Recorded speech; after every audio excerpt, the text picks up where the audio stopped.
Hey guys, welcome to Fat History. If you're new here, Fat History is a series where we talk about cool and interesting fat people throughout history. Fat people have always existed and we've always done interesting things, but our stories just never get told. So I'm here to tell those stories with dignity and respect. And it's with that respect that we talk about the subject of today's video, the Queen of Soul, Aretha Franklin. If you're not new here, you may have noticed that I've taken a little bit of a year break since my last video. My bad. But I'm back and I'm wanting to bring this series back in a very big way. I've teamed up with a company that I truly believe in, Big Fig, as a sponsor of today's video. I'll tell you guys a little bit more about them in a bit. But for now, let's get started. I do want to give a little bit of a disclaimer. In the early part of the story, it does have a few sensitive moments, including the topic of harm to a child, but I promise I will keep that part brief because I feel like it's very important to be conscious of how we talk about other people's traumas, especially Black women's trauma. This video is a celebration of her life, and I will try my best to honor her wishes with how her story is told. With that being said, let's get started. Aretha Franklin was born March 25th, 1942 in Memphis, Tennessee, which is actually where I live right now. Her house is right down the street.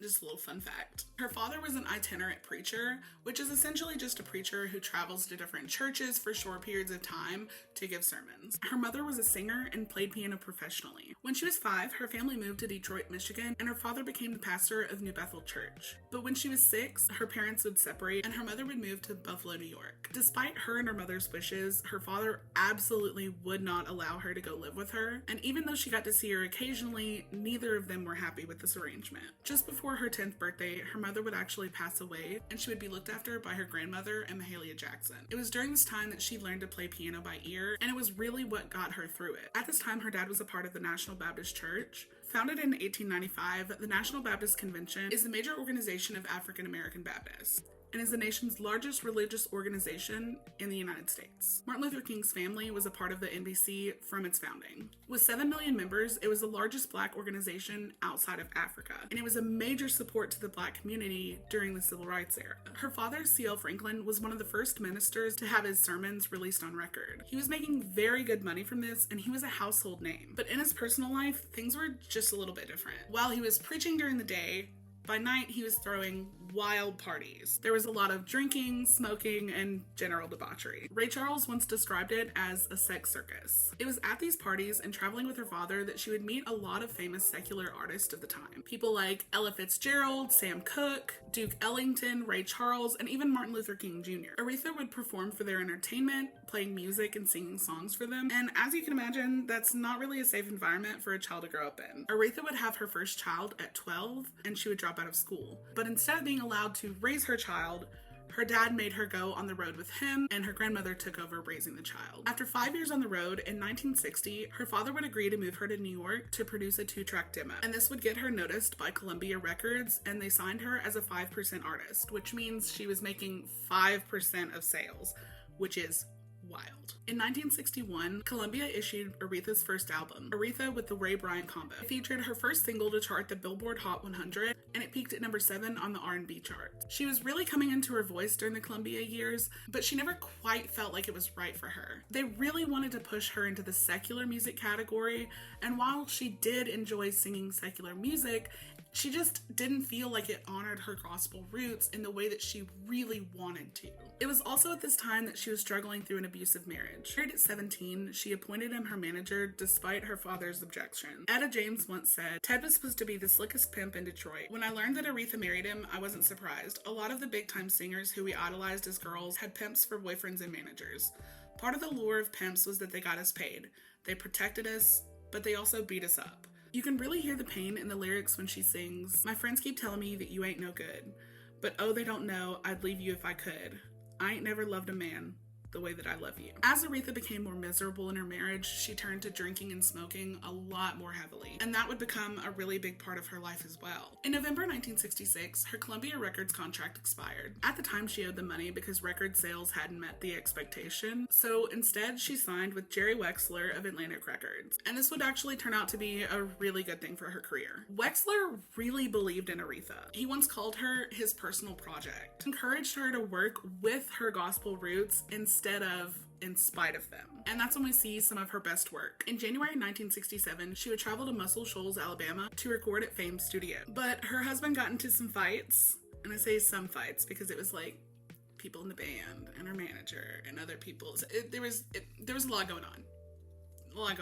They ended up only recording one track, I Never Loved a Man the Way I Love You. It was released the following month, and it reached number 1 on the R&B charts, while peaking at number 9 on the Billboard Hot 100. Also at this time that she would put out her most iconic track, Respect. Respect was originally Otis Redding's song, but Aretha modified it with a supercharged interlude featuring an emphatic spelling out of the song's title, R-E-S-P-E-C-T. It would reach number 1 on the R&B and pop charts, and became a civil rights and feminist anthem. Upon hearing her version of the song, Otis Redding once said admiringly, "That little girl done took my song away from me." Yep, she did. In 2002, the Library of Congress honored Franklin's version of this song by adding it to the National Recording Registry. As Franklin began her concert at the Regal Theater in April of 1967, DJ Purvis, the Bluesman Span, and E. Ronnie Jones appeared on stage to perform a mock Queen of Soul coronation, complete with a bejeweled crown and everything. The name would stick, and she would forever be known as the Queen of Soul. In 1968, she would divorce her husband, and she would release Lady Soul and Aretha Now, which featured I Say a Little Prayer. The song was recorded in one take, which is absolutely incredible, and it's my very favorite one of her songs. By the late 70s, disco wasn't really the vibe she was going for anymore, and she felt like it cramped her style. But in 1982, with the help of singer, songwriter, producer Luther Vandross, she was back on top with the new label Arista, and a new dance hit, Jump to It, followed by Freeway of Love, which that song reminds me of dance recitals. If you were at a dance recital in the 90s, I can guarantee there was a routine to that song. In 1977, she would meet Glenn Turman at a charity event, and they began seeing each other. They were engaged by March of 1978. This was the total opposite of her previous marriage. He was a great source of comfort, and he even helped her quit drinking. In the media, it was painted as the perfect marriage, but 6 years later, in 1984, they would end up getting divorced.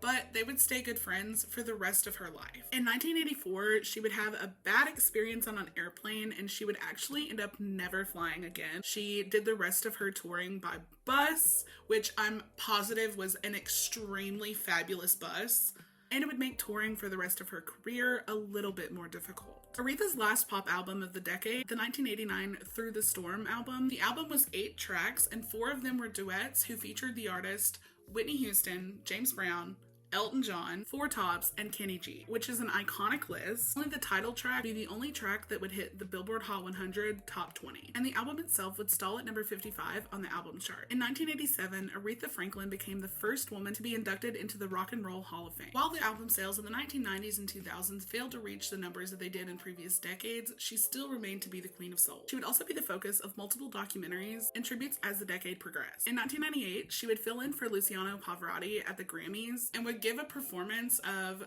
this opera. I'm gonna put it on the screen, hopefully, because I can't pronounce it. Nessun Dorma, y'all. That year's producer went to Aretha. In those days, we had a boombox and a cassette, and if I brought it to her and played it for her, when she heard it, she said, "Yeah, I can do this."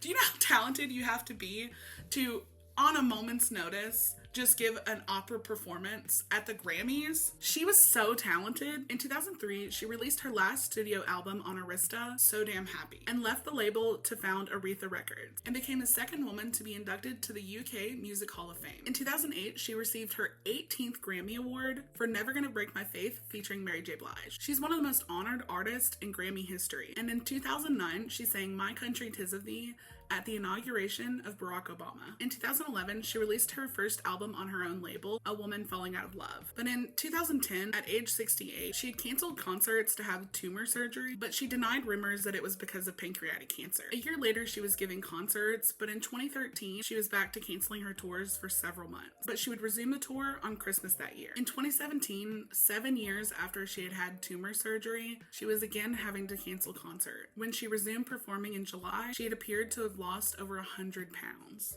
She gave her last performance on November 7th, 2017. In August of 2018, her family announced that she was on hospice, surrounded by family and friends, including Stevie Wonder, Jesse Jackson, and her ex-husband, Glenn Turman. She died August 16th, 2017, at age 76. A public viewing was held later that month at the Charles H. Wright Museum of African American History in Detroit, Michigan. Her fans camped out overnight for the chance to pay their respects. Her televised funeral was set to be held at the city's Greater Grace Temple on August 31st. The list of scheduled performers included Stevie Wonder, Shaka Khan, and Jennifer Hudson. And the list of speakers included people like the Reverend Jesse Jackson, Bill Clinton, and Smokey Robinson. In 2018, it was announced that Jennifer Hudson would play her in the movie about her life called Respect. Before we get to the next part, we're going to take a break and talk about the sponsor of today's video, Big Fig. Hello everybody. So the sponsor of today's video is a company called Big Fig. I am truly obsessed with them. They're a mattress company that makes mattresses specifically for plus size people, which is really important for like 1,000 different reasons. When it comes to mattresses, plus size people are often an afterthought. So that's where Big Fig comes in. They're a mattress company that makes mattresses specifically with plus size people in mind.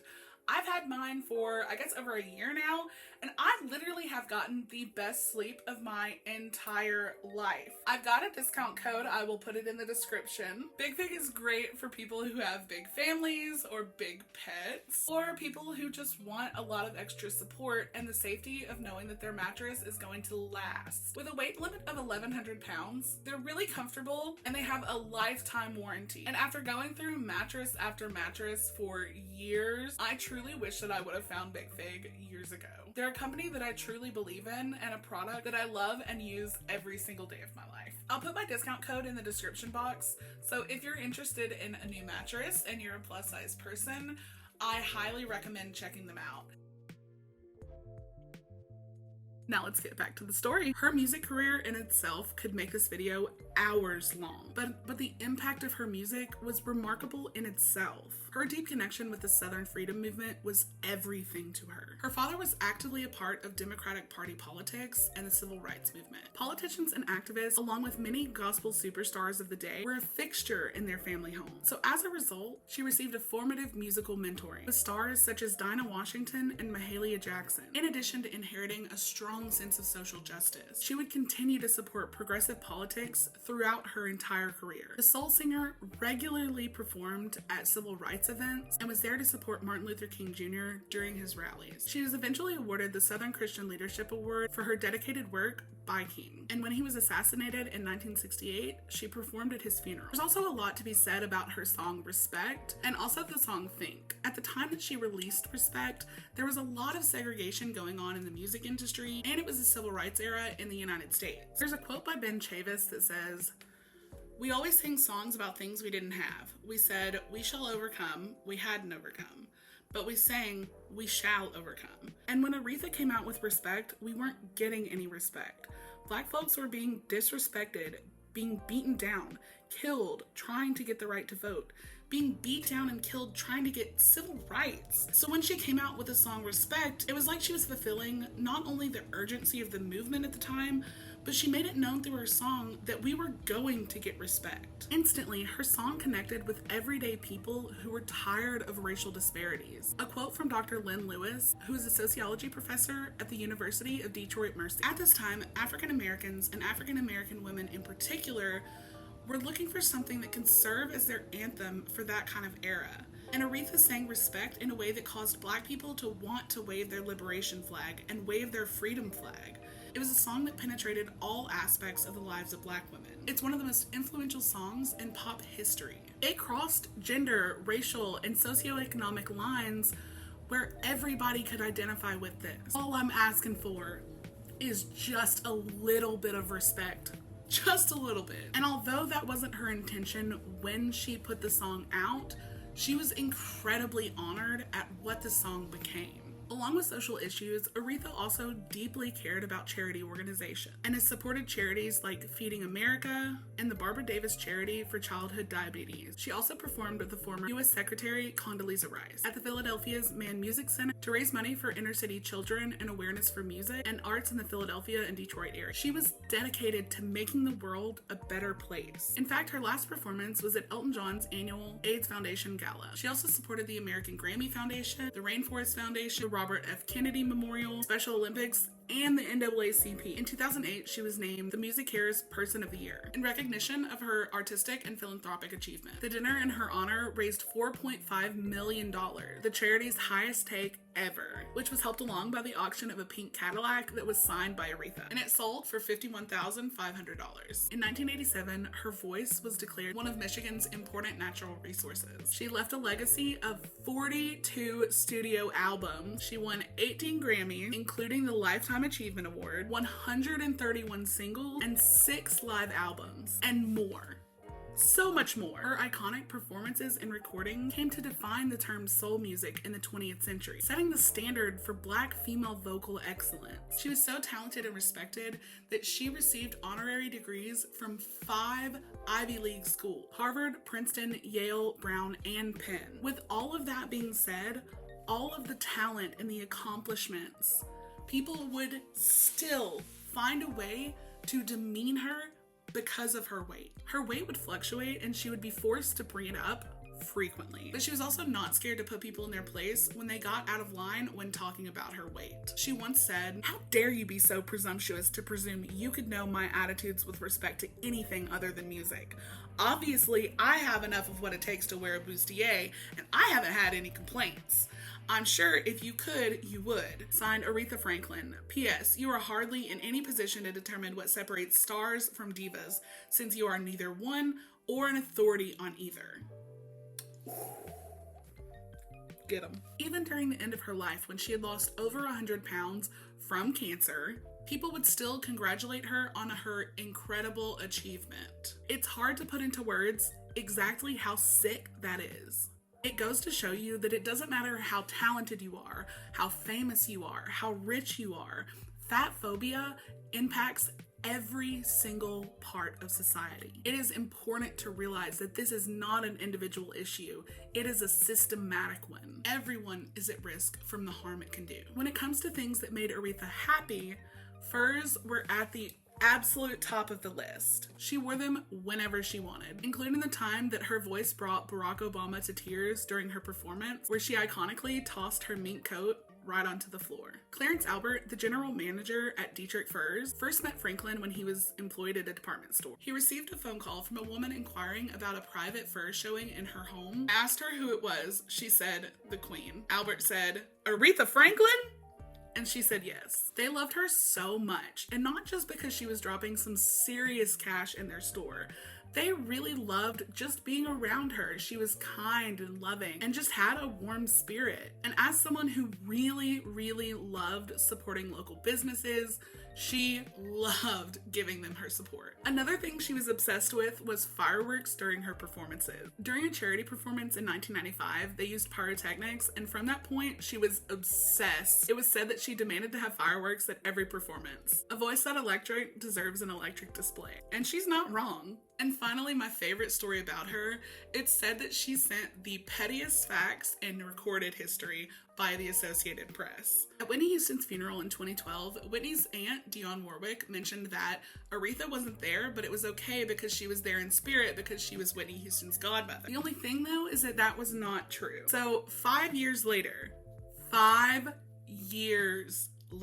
out of nowhere one day, Aretha Franklin sends a fax that is several pages long to the Associated Press, informing them that they had made a mistake and asked them to clarify her error. Franklin said that she met Houston whenever Houston was a child, and she was far too busy to be anyone's godmother. She simply didn't have the time. It makes me laugh so hard because there's so many questions, right? First of all, it was 2017. Why did she send a fax?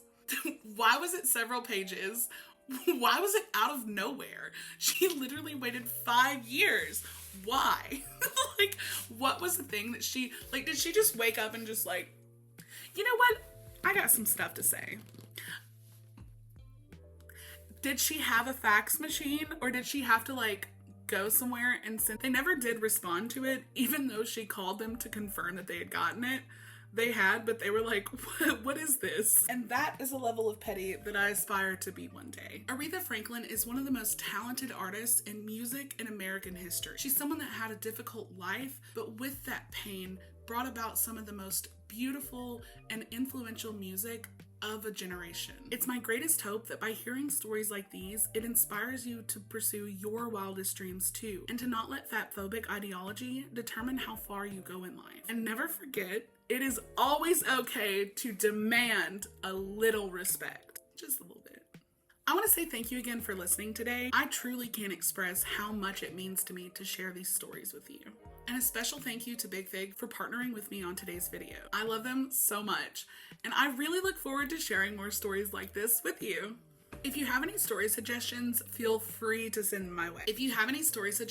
Feel free to send them to me. I'll have links to my social medias in the description box. And until next time, bye!